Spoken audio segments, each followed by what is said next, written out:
நம்ம எல்லாருமே காங்கிரஸ் அதிகார பகிர்வு, ஆட்சியில் பங்கு, காங்கிரஸ் கூடுதல் தொகுதிகள் கேட்குது, இது மட்டுமே அவர்கள் கோரிக்கை இல்லை. நீங்கள் அதை கொஞ்சம் உள்ள ஸ்கேன் பண்ணி பார்த்தீங்கன்னா மதுரையில் செயற்குழு கூட்டம் போடுறாங்க. நான் எதுக்கு இதை சொல்கிறேன்னா அந்த ஒப்புமையோடு வரேன். மதுரையில் காங்கிரஸ் கட்சியினுடைய செயற்குழு கூட்டம் மாணிக்கந்தா அவர் கலந்துக்கிறார். அதில் ஒரு மாவட்ட தலைவர் பேசுகிறார்.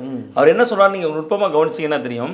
எங்கள் வீட்டுக்கு ஃப்ரெண்டில் ஒரு 100-200 தாவேக்கா இளைஞர்கள் வர்றாங்க. வந்துட்டு அந்த இளைஞர்கள்லாம் என்கிட்ட சொல்கிறாங்க, நீங்கள் வந்து எப்படியாவது எங்கள் கூட கூட்டணிக்கு வந்துருங்க, உங்களை பஞ்சாயத்து தலைவர் ஆக்குறேங்கிறாங்க. நம்ம பார்லிமெண்ட்டுங்கிறோம், சட்டமன்றங்கிறோம், இப்போ ராஜ்யசபாங்கிறோம். காங்கிரஸோட அடிமடி என்னவா இருக்குது? கீழ்மட்டத்தில் நம்ம பஞ்சாயத்து தலைவர் ஆகணும், நம்ம கிராஸ் ரூட் லெவலில் நம்ம வந்து ஒரு யூனியன் சேர்மன் ஆகணும், நம்ம ஒரு நகராட்சி சேர்மன் ஆகணும். தமிழ்நாட்டில் 25 மாநகராட்சியில் ஒரு மாநகராட்சி இருக்குது காங்கிரஸ் கட்சிக்கு. நீங்கள் 1967க்கு முன்பு ஆண்ட ஒரு கட்சி, அவங்களுக்கு ஒரு மாநகராட்சி தான் இன்றைக்கி இருக்குது. நீங்கள் காங்கிரஸ் ரொம்ப ரொம்ப வலுவாக இருக்கக்கூடிய மாவட்டம் தமிழ்நாட்டில் கன்னியாகுமரி மாவட்டம். அந்த கன்னியாகுமரி மாவட்டத்திலேயே கடைசியாக நடந்த உள்ளாட்சி தேர்தலில் காங்கிரஸ் தனியாகவும் திமுக தனியாகவும் தான் போட்டி போட்டாங்க. கரூரில் பாருங்க, செந்தில் பாலாஜிக்கு கிட்டத்தட்ட ஜோதிமணி அவர்களுக்கு எவ்வளோ சண்டை நடந்துச்சு நமக்கு தெரியும்.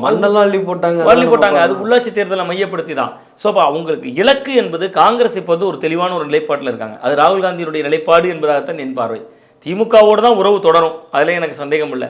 திமுகவோடு உறவு தொடர்ந்தாலும் அவர்கள் வந்து எதிர்பார்ப்பு என்பது உள்ளாட்சி தேர்தலையே எங்களுக்கு பிரதிநிதித்துவம் வேணும்,